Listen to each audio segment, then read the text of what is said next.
Hello বন্ধুরা, কেমন আছো তোমরা সবাই? তো আজকে চলে এলাম তোমাদের সাথে একটা রেসিপি শেয়ার করব বলে। আর রেসিপিটা হলো ডিম ভাপার রেসিপি। তো সবার প্রথমে কড়াইয়ে তেল গরম করে নিলাম, তারপরে দিয়ে দিলাম কাঁচা লঙ্কা, পেঁয়াজ আর টমেটো।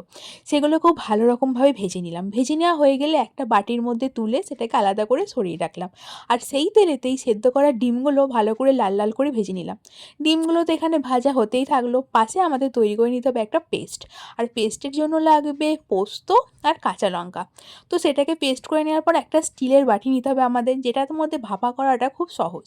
তো পোস্তর পেস্টটা আমরা ওখানে দিয়ে দিলাম, তার ওপর মধ্যে দিয়ে দিলাম একটু জল, তারপর দিলাম নুন, হলুদ, লঙ্কার গুঁড়ো।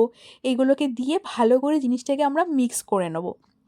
তারপর আমরা সেটার মধ্যে দিয়ে দেবো আমাদের ভেজে রাখা পেঁয়াজ, টমেটো আর কাঁচা লঙ্কার, যেটা আমরা ভেজে আগে থেকেই সরিয়ে রেখে দিয়েছিলাম। তো সেটাকে দিয়েও ভালো করে মিক্স করে নেবো। তারপরে দিয়ে দেবো ভেজে রাখা ডিমগুলো, সেটাকেও দেবো, দিয়ে ভালো করে মিক্স করে নেবো। আর তারপর দিয়ে দেবো সেই যেই তেলে আমরা ডিমগুলো ভেজেছিলাম সেই তেলটা দিয়ে সব কিছু দিয়ে ভালো রকম করে মিক্স করে নিয়ে ওপর থেকে কটা কাঁচা লঙ্কা চিড়ে তার উপরে দিয়ে দেবো।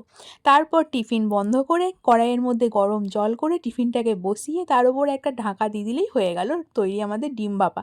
10-15 মিনিট পরেই তোমরা দেখতে পাবে তুলে নেওয়ার পর একটা দারুণ খাবার তৈরি হয়ে গেছে। কেমন লাগলো?